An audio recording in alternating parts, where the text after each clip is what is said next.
నా పేరు పెన్ను. నా జీవితం చాలా హ్యాపీగా ఉండేది. చాలా హ్యాపీగా సాగిపోతూ ఉండేది. అనుకోకుండా ఇలా అయింది. ఏమైందో తెలియదు. బుక్స్తో పాటు నన్ను కూడా రీసేల్ చేశాడు.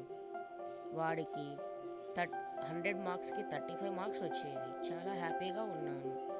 ఎందుకంటే నా పెన్నులో ఇంకి కూడా అయిపోయేది కాదు. ఎప్పుడైతే ఈ ఫ్యామిలీ వాళ్ళ ఇంటికి వచ్చానో వీళ్ళు ఏంటేంటో రాస్తున్నారు. ఇంటి ఖర్చులు, కూరగాయలు, టమోటాలు, బెండకాయలు అని నా జీవితం అంతా నాశనం అయిపోతుంది. ఏమి చేయాలో కూడా అర్థం కావట్లేదు. ఏంటో కూరగాయల పేర్లు అన్నీ రాస్తున్నారు వీళ్ళు.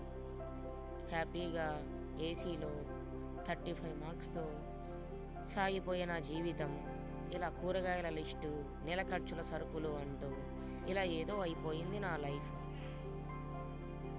ఇకనైనా నా జీవితం చల్లగా ఉండాలని చెప్పి దీవించండి.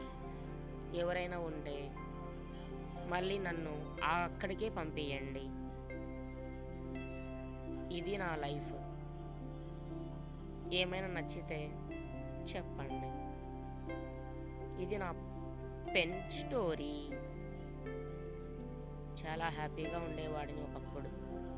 ఎప్పుడైతే ఈ ఫ్యామిలీ వాళ్ళ ఇంటికి వచ్చానో చుక్కలు కనిపిస్తున్నాయి. మరి మీకు ఎలా ఉంటుందో తెలియదు. Life story.